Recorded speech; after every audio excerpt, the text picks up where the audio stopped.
இயேசுவின் அன்பு.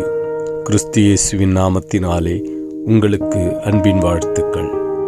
மத்தேயு 5:8 இருதயத்தில் சுத்தமுள்ளவர்கள் பாக்கியவான்கள், அவர்கள் தேவனை தரிசிப்பார்கள். அப்பிரியமானவர்களே, நாம் இருதயத்தில் சுத்தமுள்ளவர்களாய் இருந்தால் கர்த்தரை தரிசிக்க முடியும். யாரெல்லாம் கர்த்தரோடு கூட இணைந்து அவரோடு கூட ஐக்கியப்பட்டு அவரை தரிசிக்க முடியும், அவரை முகமுகமாய் பார்க்க முடியும் என்றால், யாரெல்லாம் குழந்தை போல மாறுறீங்களோ அவரெல்லாம் பரலோக ராஜ்யத்தில் சமீபிக்க முடியும். அப்போது நீங்கள் பிள்ளையோல மாறாவிட்டால் பரலோக ராஜ்யத்தில் சமீபிக்க முடியாது.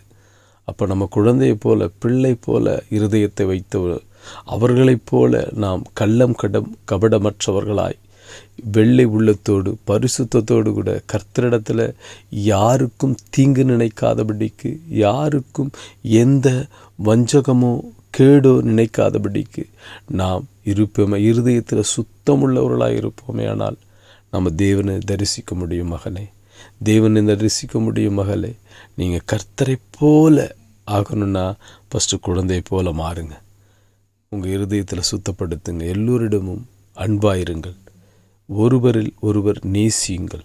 கர்த்தர் உங்களோடு கூட இருப்பார். நீங்கள் கர்த்தரோடு கூட இருப்பீர்கள்.